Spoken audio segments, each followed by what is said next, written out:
So, hello everyone, and welcome to a very unusual Memorial Day. We are all used to coming together to remember all of our beloved men and women who have served our country and given the eternal sacrifice.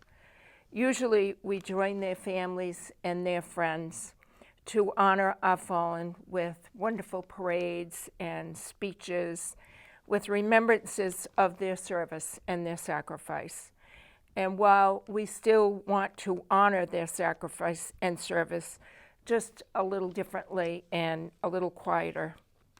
No matter what takes place in our world today, we cannot forget the difficult days of our past and those who served with great sacrifice and the families who suffered great loss. We are a strong people, and we owe those who came before us and marched off to distant lands to protect us and our way of life at the sacrifice of their own life.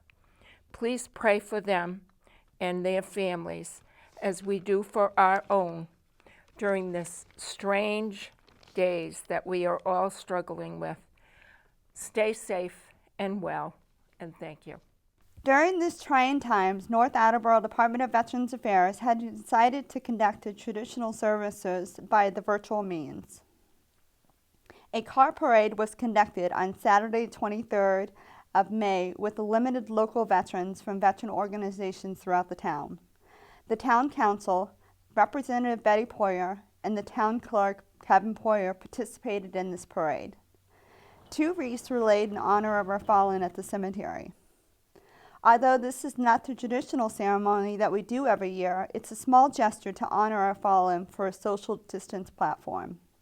We hope that next year will be the more traditional ceremonies that we can host.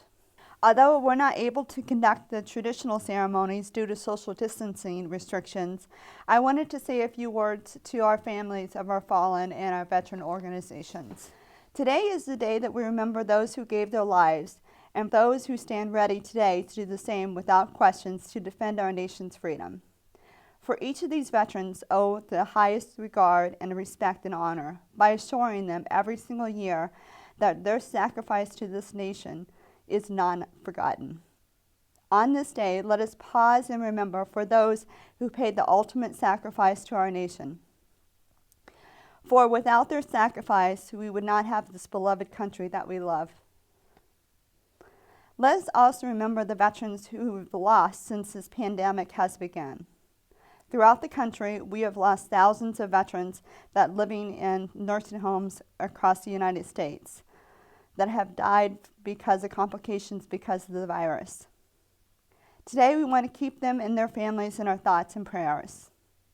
I especially want to remember the 89 veterans who lived in the Holyoke Soldiers Home located in Holyoke, Massachusetts. As their families grieve for their loss and for their loved ones, let us remember them on this day. Memorial Day for our service members embodies the words of the oath that we took that we raised our right hand when we served this great nation. It reads, I do solemnly swear that I support and defend the Constitution of the United States against all enemies, foreign and domestic, and that I will bear truth, the faith, and allegiance at the same, and that I will obey the orders of the President of the United States and the orders of my officers appointed over me, according to the regulations and uniform code of military justice. So help me God. Many of our soldiers, airmen, Navy, and Marines took this oath when they signed into the military. Today is the day that we remember those who raised that right hand and pledged that oath. These men and women paid the ultimate sacrifice with their lives to defend our freedom and values that we hold true. Let us remember our fallen service members who gave their lives both past wars and current wars. For those who lost their lives, we honor you, we pay respects to you and your family, and we still grieve with you. May we never forget the sacrifice that they paid for our freedoms. To our fellow brothers and sisters in arms, many of you may have lost a friend or a battle buddy during these wars or during peacetime. These sacrifices do not go unnoticed by our country and our community. Today is the day that we want to say thank you, and we will remember you. On Memorial Day, please take a moment and to thank those veterans and also the ones that we have lost and have paid the ultimate sacrifice for their lives. Thank you for joining me today. God bless you. God bless our troops, veterans, and United States of America.